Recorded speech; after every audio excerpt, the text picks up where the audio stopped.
নিরামিষের দিনগুলোতে আমরা সবাই ভেবে থাকি কি এমন বানানো যায় যেটা টেস্টিও হবে এবং তাড়াতাড়ির মধ্যেও বানানো যাবে। চলুন তাহলে আজকের রেসিপিটা শুরু করি। পটলের কোপ্তা, তাও আবার নিরামিষ। চলুন শুরু করি। তার আগে চ্যানেলটা সাবস্ক্রাইব করে নেবেন আর পাশে থাকা বেল আইকনটা প্রেস করতে কিন্তু ভুলবেন না। এখানে আমি আগে থেকেই কয়েকটা পটলকে কুড়ে রেখেছি, আরেকটা পটল ছাল ছাড়িয়ে এইভাবে গ্রাইন্ডারে কুড়ে নিচ্ছি। আপনারাও এইভাবে কুড়ে নেবেন। ভালো করে কুড়ে যখন সবগুলো কোড়া হয়ে যাবে, তারপর এটাতে পরিমাণ মতো নুন, পরিমাণ মতো হলুদ সবগুলোই দিতে হবে। কিভাবে কুড়ছি আপনাদেরকে দেখিয়ে দিলাম, আপনারাও এভাবে কুড়ে নেবেন। চাইলে আপনারা ছোট ছোট করে কুচি করে মিক্সিতেও পেস্ট করে নিতে পারেন।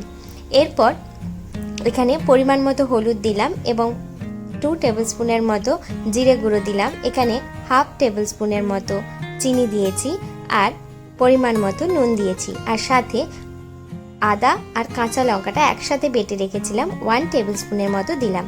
আর যে আদা বাটাটা রয়ে গেল ওটা পরে লাগবে। এরপর লঙ্কার গুঁড়ো দিলাম 1 টেবিল স্পুনের মতো, দিয়ে ভালো করে পটলটার সাথে মাখিয়ে নেব। ভালো করে পটলটার সাথে মাখিয়ে নেওয়ার পর এখানে আমি ডাল বেটে রেখেছি। এখানে আমি একটা বড় বাটির 1 বাটির মতো ছোলার ডাল ভিজিয়ে রেখেছিলাম এবং সেটাই মিক্সিতে পেস্ট করে নিয়েছি। ভালো করে পটলটার সাথে মশলাগুলো মিশিয়ে নেওয়ার পর ছোলার ডাল বাটাটা দিয়ে দেব, দিয়ে ভালো করে পটলের সাথে মিশিয়ে নেব। এই মেশানোর ওপরও ডিপেন্ড করে এটার টেস্টটা। যত ভালোভাবে মেশানো হবে তত এটার টেস্টটা ভালো হবে। যাতে মুখে কোনো লাম্পস না পড়ে সেটাও আপনাকে লক্ষ্য রাখতে হবে। এরপর কড়াইতে তেল দিয়ে সর্ষের তেল দিয়ে দেব, দিয়ে যেরকম সাইজের চাই সেই রকম সাইজে কোপ্তাগুলোকে ভেজে নেব। এটা একটু নরম টাইপেরই হবে কোপ্তাগুলো, তাই এখানে ভয় পাওয়ার কিছু নেই। একটু ধৈর্য সহকারে এগুলোকে উল্টে নিতে হবে এবং লাল লাল করে ভেজে নিতে হবে।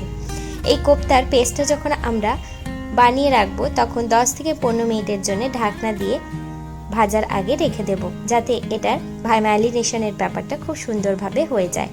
এরপর কোপ্তাগুলো লাল লাল করে ভেজে তুলে নিয়ে সেই কড়াইতেই আরেকটু পরিমাণ সরষের তেল বা সাদা তেল, যেটা আপনাদের পছন্দ সেটা দিয়ে পরিমাণ মতো ফোড়ন দিয়ে দেব। এখানে তেজপাতা, দারুচিনি, এলাচ আর গোটা জিরে দিয়েছি। দিয়ে ভালো করে ভাজা ভাজা হওয়ার পর হাফ টেবিল স্পুনের মতো হিং দেব, দিয়ে একটুক্ষণের জন্য নেড়ে চেড়ে নিয়ে আদা আর কাঁচা লঙ্কার যে পেস্টটা আগে বানিয়ে রেখেছিলাম ওটা দিয়ে দেব।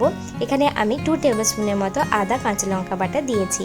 দিয়ে একটুক্ষণের জন্য নেড়ে চেড়ে এখানে পরিমাণ মতো হলুদটা দিয়ে দেব। হলুদটা একেবারেই দিয়ে দিলাম, এরপর আমরা আর হলুদ দেব না। এরপর আমরা যে টমেটো পেস্টটা বানিয়ে রেখেছিলাম টমেটোর পেস্টটা দিয়ে দেব। টমেটোর পেস্টটা দিয়ে বেশ কিছুক্ষণের জন্য মশলাটাকে কষিয়ে নেব। মশলা যখন সামান্য কষে আসবে তখন পরিমাণ মতো নুন এবং পরিমাণ মতো চিনি দিয়ে দেব। এখানে আমি 2 টেবিল স্পুনের মতো নুন দিয়েছি এবং 1 টেবিল স্পুনের মতো চিনি দিয়েছি। দিয়ে বেশ কিছুক্ষণের জন্য মশলাটাকে কষিয়ে নেব। মশলাটা থেকে যখন তেলটা ছেড়ে ছেড়ে আসবে তখন আমরা পরিমাণ মতো জল দিয়ে দেব। এখানে আমি একটা বড় বাটির 1 বাটি জল দিয়েছি। জল দিয়ে ঢাকনা দিয়ে কিছুক্ষণের জন্য মশলাটাকে কষিয়ে নেব। এরপর ঢাকনা খুলে পরিমাণ মতো কাশ্মীরি লঙ্কার গুঁড়ো দিয়ে কিছুক্ষণের জন্য নাড়িয়ে ঢাকনা দিয়ে আরও 5 মিনিটের জন্য ফুটিয়ে ঢাকনা খুলে ঘি দিয়ে দেব 1 টেবিল স্পুন, আর 1 টেবিল স্পুনের মতো গরম মশলা দিয়ে 5 মিনিটের জন্য মশলাটাকে ফুটিয়ে নেব লো ফ্লেমে।